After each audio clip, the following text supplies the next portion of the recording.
Alright, good morning, good morning, good morning muli sa atin lahat dyan sa Perlas ng Silangan. Ayan, kumusta kayo mga kapwa ko mandirigma ni Idol FLM at ang aking mga ka-IC. Okay, kumusta? Okay, today is araw ng Sabado dyan sa Pilipinas. At dito naman ay Friday pa lang. Ayan. So sa ngayon guys, ay hoping na napanood nyo na itong nire-upload kong video ni si Kiama de la Cruz sapagkat dito ay binulgar na niya, direkta na niya talaga na sinabi kung sino yung humingis kay Idol ng 10 milyon. Hinihingi na pala ang 10 milyon ngayon, guys. Dati nung natatandaan ko, mahirap humingi ng 10 piso kahit sa magulang, di ba? Magkapabunot pa ng kung ano-anong mga puting buhok sa mga lola natin. Tama guys? Okay, so ngayon ay hindi yun ang ating pag-uusapan, but hoping na napanood nyo na guys itong nire-upload ko na video about kay Senator Aimee, na humingi ng 10 milyon kay Idol FLM. Ayan. Take note guys marami naman tayong senator, marami namang Aimee. So, bahala na kayo doon. So, ngayon guys, ang pag-uusapan natin, dapat, hindi ko na ito iba-vlog kasi alam ko may mga kapatid na rin tayong kapwa vlogger, FLM vloggers, na nag-vlog na nito. But, may nabasa ako na comment na hinihintay nila yung aking translation or pag-vlog dito kay sana i-post ni Attorney Abraham Espijo tungkol sa ABCD. Ayan. So, syempre, pagbibigyan natin dahil mahirap naman, at uunawain natin sa abot ng ating makakaya. Saglit lang naman ito guys, at ito'y tinagalog ko na para mas madali na sa ating lahat at mas pinaiksi at mas pinadali kong ma-absorb natin. And take note guys, ito ay hindi isang update sa kaso ni Idol FLM, although kung kayo ay matalas ang inyong mga common sense, malaking pasabog ang inyong maiintindihan dito sa ating pag-uusapan ngayon tungkol dito sa in-upload or binigay na update ni Attorney Abraham Espijo na tungkol sa conspiracy or sabwatan. So, ngayon guys ay babasahin natin ang sulat kasi masyadong mahaba para ito'y aking i-memorize. Mahirap magkamali, baka ako'y makasuhan ni attorney. Diba? So, ito na nga ngayon guys, So, August 13, Ma'am Yama. Ito ang sagot sa inyong tanong tungkol sa conspiracy or sabwatan. Pinaniniwalaan na sa batas kriminal na kapag napatunayan ang pakikipagsabwatan ay pananagutan o kasalanan ng lahat. Halimbawa, ito nagbigyan ng halimbawa si Attorney Abraham. Halimbawa, si A, B, C ang napagbintangang pumatay kay D at ang sabwatan ay napatunayan kahit si A lang ang bumaril kay D. Ang anuman ginawa ni A ay itinuturing na ginawa ni B at C kahit ang katotohanan ay nanood lang o nagbantay lang si B at C. Ngunit, ang legal na batayan ay dapat mapatunayan na ito ay pinagplanuhan, ang pakay o hangarin. So, ibig sabihin, kailangan guys, pinagplanuhan, yung pakay na pagpatay para maturing na ikaw ay isang kasabwat. Kaya, ang kasalanan nila ay iisa, na parang lahat na sila ay pumatay na dito. Ayan. Maliwanag guys Kailangan ang sabwatan guys ay meron kang naiambag na tulong. Okay? Example, itong si A ang babaril, si B at C, sila naman ang gagawa ng paraan kung paano nila masukol, kumbaga paano nila malapitan o whatsoever na tulong na pwedeng ibigay ni B at C kay A para maisakatuparan nila yung planong pagpatay. So yan ay tinatawag na sabwatan. Ang pakikipagsabwatan ay hindi para sa pangkalahatan. Ito ay may exception. Okay? Nuulit, ang pakikipagsabwatan ay hindi para sa pangkalahatan. Ito ay may exception. Okay? O pagbubukod sa Tagalog. Okay, mas madaling intindihan yung exception. Kadalasan, ang isang tao ay pananagutan lang ang kanyang ginawa. Yes, inuulit ko. Kadalasan, ang isang tao ay pananagutan lang ang kanyang ginawa. Ito ay ayon sa kasabihan sa Latin na res inter alius acta ateri nic nocent nic prosant, or mas kilala na res inter alios role. Kaya kapag hindi napatunayan ang pakikipagsabwatan gaya sa example natin na ang pagbaril ni A kay D ay laban lang kay A at hindi laban kay B and C. So yan guys, pag hindi napatunayan na may sabwatan na nangyari dito sa crime na to, ibig sabihin ang laban or kaso lang ay laban lang kay A at D. Okay? Doon sa bumaril at binaril. At hindi ito doon sa mga kay B at C na nandun lang sa kung saan nangyari yung krimen. Kaya ang pakikipagsabwatan ay hindi pwedeng ituring na sabwatan kung hindi ito na patunayan. So, kailangan guys, patunayan talaga na may nangyaring sabwatan. Hindi pwede yung nakita mo lang sila, magkakasama sila, ay sasabihin mo nang magkakasabwat sila. Di ba guys? Maraming ganun na kasong nangyayari sa atin dyan sa Pilipinas. Paano? Okay? Paano mapatunayan daw na may sabwatan? Ito na.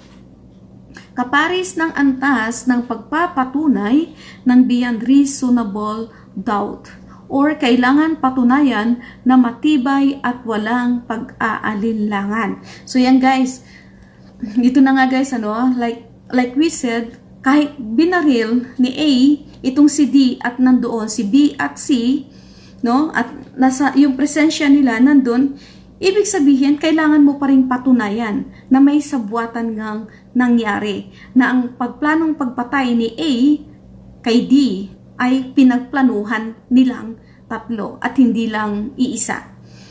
Okay, balikan natin ang ating halimbawa sa taas. Ito na nga. Ang presensya ni B at C sa lugar kung saan pinaputukan ni A si D ay hindi ipso facto nakasabwat si B at C. Okay, ulitin ko. Ang presensya ni B at C sa lugar kung saan pinaputukan ni A si D ay hindi, okay, ipso facto or katibayan nakasabwat nga si B at C. Halintulad ito sa usapin na nakita lang ang presensya ni B at C. Noong ginawa ni A ang krimen ay hindi maituturing na sabwatan. Okay, bigyan ko kayo ng example dito guys. Example guys, okay? Itong si A at si D ay nandoon sa isang tindahan, ano? Nandoon sila sa tindahan. So dumating naman si B at C, no? At may gusto sigurong bilhin or whatever o nag-hello siya kasi magkakilala, di ba? So that time na nangyari na yon, yung binaril ni A si D. So, ang nakakita doon, may mga nakakitang tao na nandoon si A, B, C, doon sa pinakapangyarihan ng krimen. So, syempre, iisipin mo, sasabihin mo na magkakasabwat kasi yun ang dinatnan mo, yun yung nakita mong pangyayari, di ba? So, yun ay tinatawag na rin na pwedeng sabihin na nagsabwatan. Okay? So, i-continue natin. Dapat may katibayan na maipatunay na may sabwatan at pagpaplano na maisakatuparan ang krimen. Ito na nga guys, ano? So, kailangan pag sila ay nakasuhan na may sabwatan o magkakasabwat sila sa pagpatay dito kay D, dahil nga tatlo silang nandun, ano? kailangan patunayan, kailangan maglabas ng matibay na ebidensya na ito ay napagplanuhan o hinangad nilang tatlo. Tatlo sila na nagplano na patayin nga itong itong si D. Ayan. Sa madaling salita, maituring na kasabwat kung may naiambag na tulong para maisakatuparan ang krimen kahit maliit na bagay lang. So dito guys, sinasabi dito ni attorney na maituturing na sabwatan o conspiracy na kung itong si B at C ay may naiambag or naitulong doon sa pagplaplano sa pagpatay dito kay D. Or example, yung example ko na nasa tindahan. Example, tatakbo na sana si D, ibinatak pa ni B at saka ni C para mabaril lang ni A. Ayun, ibig sabihin nun, may nangyaring sabwatan, may aksyon na ginawa itong si B at C para maituring na sabwatan na nga itong pangyayari. Okay. Ang pakikipagsabwatan ay hindi pwedeng sabi-sabi lang or haka-haka mo lang, kundi dapat mo itong patunayan. Ito na nga guys, like I said, na nakita mo nga nung may pumutok, di ba? May pumutok, siyempre sisilip ka o nakita mo nandun si A, B, C. At nakita mo na may hawak na baril itong si A. So alam mo na si A ang bumaril dito kay D. Pero siyempre dahil nakita mo doon kasama niya si B at C, iisipin mo na kasabwat or kasama, lalo na kung sila ay magkakakilala or magkakaibigan. So yun ay tinatawag natin na haka-haka kasi hindi natin nakita, hindi natin naumpinsahan, hindi natin alam kung ano yung totoong nangyari bago pa nagkaroon ng putukan. Mahalaga rin na ang ebidensya ay umaayon sa isa't isa. Kapag hindi magkakatugma-tugma ang maituturing, ay maituturing itong reasonable doubt or kahina-hinala. So ito na nga guys, kapag nag-present ng ebidensya yung witness or mag-testify siya, kailangan yung salaysay niya ay magkakatugma, umaayon ito sa isa't isa. Hindi pwede na sasabihin niya lang na nakita ko yung ganun, ganyan.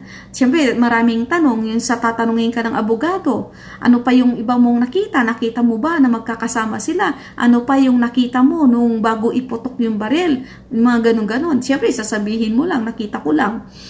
Narinig ko lang pumutok yung baril at nakita ko na may andun si ABC. Maring ganun, So, ito ay tinatawag na reasonable doubt or kahina-hinalang statement ng isang witness.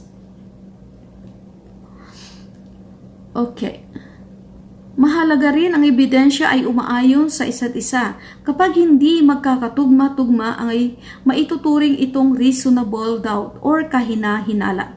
At papasok ang pangkalahatang panuntunan or general rule, okay? General rule sa court na res inter alius or sa madaling salita na hindi kamo ginawa ng isa ay ginawa na rin ng isa. Example, okay? Hindi kamo sinipan ng kaliwang paa mo ay sinipan na rin ng kanan. Or hindi ibig sabihin na ginawa ni Juan ay ginawa na rin ni Pedro. So kailangan talagang mapatunayan mo na itong si B at C ay nakipagsabuatan nga na talagang may ginawang may naiambag na tulong para sa pagpatay dito kay D. Ayan.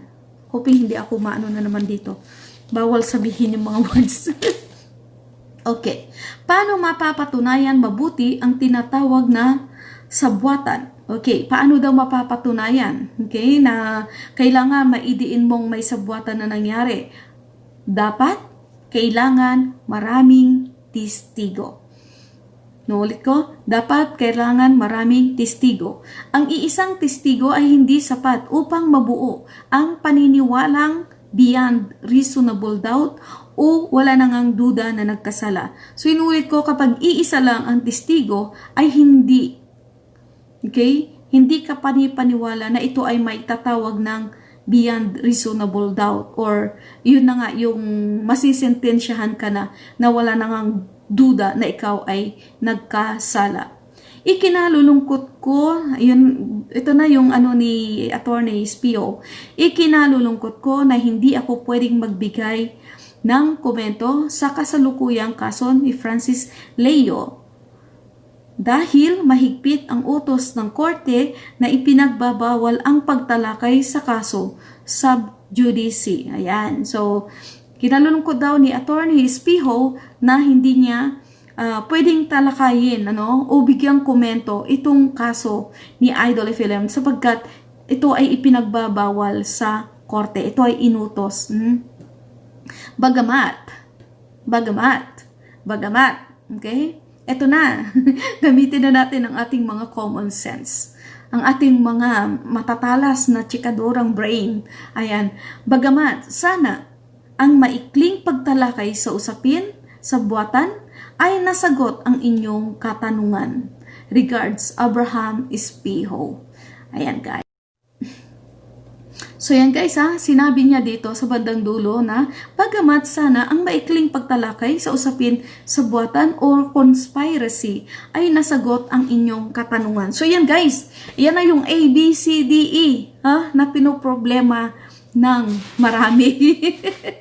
At doon sa nag-comment, sorry kung baka parang late ko na nabasa Anyway, yun lang ang aking may share for today at sana panuorin natin yung nire-upload ko na video din ni Sikyama de la Cruz sapagkat yun yung mga hinihintay nating mga klase ng pasabog, yung walang paligoy-ligoy, talagang direct to the point kung sino na itong tao na humingi ng 10 milyon kay Idol FLM. Like I said, hinihingi lang pala ang 10 milyon. No? 10 piso ba? Ang hirap-hirap, Kahirap-hirap hingin ang 10 piso.